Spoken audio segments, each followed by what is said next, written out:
మన లోకేష్ గారి టీం చూస్తే నిజంగా అక్కడ ఆ మహానాడు కార్యక్రమంలో రామ్మోహన్ నాయుడు గారు స్పీచ్ ఇచ్చారండి. నిజంగా జనరంజకంగా సాగింది అంటారు చూడండి. రామ్మోహన్ నాయుడు గారు మాట్లాడుతూ ఉంటే జనం అందరూ నాదస్వరమైన పావుల్లో ఊగుతూ ఉన్నారు. ఇక మొత్తం ఈ ఎంటైర్ మహానాడుకి హైలైట్ చంద్రబాబు నాయుడు గారు అలాగే లోకేష్ గారి స్పీచ్లు, ఇంకా వాటి గురించి చెప్పక్కర్లే. వెరీ మెచ్యూర్డ్ 6 శాసనాలతో రాష్ట్రాన్ని దశ దిశ మార్చే అద్భుతమైన ప్రణాళికతో ముందుకు వచ్చారు లోకేష్ గారు. ఇక లోకేష్ గారి టీం నుంచి రామ్మోహన్ నాయుడు గారు ఒక పక్కన, సానా సతీష్ గారు మరొక పక్కన, పెమ్మసాని చంద్రశేఖర్ గారు ఇంకో పక్కన, ఏమంటే టీజీ భరత్ గారు మరో పక్కన.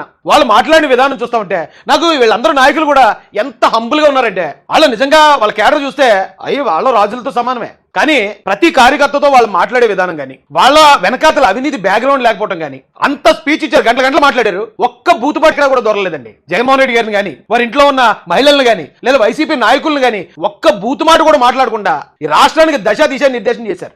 ఆరోగ్యం కాదు, మొత్తం మీరు ఇక్కడ మా బ్యాక్ అండ్ టీం వేసిన ఫోటోలు ఇంకా చాలా మంది ఉన్నారు ఇలాంటి లీడర్లు. ఎంఎస్ రాజు గారు మొత్తం కార్యక్రమాన్ని ముందుండి ఆయనే వ్యాఖ్యాతగా 3 రోజుల కార్యక్రమాన్ని నడిపించిన విధానం అద్భుతం అసలు.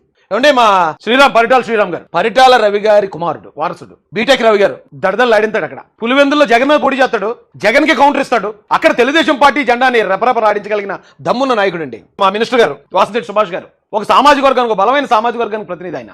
జోలకండి బ్రహ్మారెడ్డి గారు, మా వాసు గారు, ఆదిరెడ్డి వాసు గారు. అంటే ఇక రాష్ట్ర అధ్యక్షుల గురించి చెప్పాల్సిన పని లేదు ఎవరికైనా. పల్లా శ్రీనివాస్ యాదవ్ గారు బలమైన సామాజిక వర్గానికి ప్రతినిధి, ఈ రాష్ట్రంలోనే అత్యధిక మెజారిటీతో నెగ్గిన వ్యక్తి. ఇలాంటి క్యాడర్ ఉన్న వ్యక్తులందరినీ, ఇలాంటి టీం ని ఒకసారి మీరు జగన్ గారిని ఆయన అనుకున్న టీంని ఒకసారి మీరు ఆలోచించి చూడండి. ఒక జగన్ తప్ప ఇంకెవరు కనిపించారు వెనకాల. ఎవరిని కనిపించకుండా ఉండే ఆల్మోస్ట్ అనామకులు పెట్టుకుంటాడు ఆయన. ఓ పిల్లర్స్ని పెట్టుకోడు, నా ముఖం చూసి మీరు గెలుస్తారు కాబట్టి నేను ఏం చెప్తే అదే నేనే పరిపాలిస్తాను, మీరు అలా ముసు కూర్చోండి అంటాడు. మరి ఇలాంటి టీంను ఓడించాలంటే సాధ్యం అండి?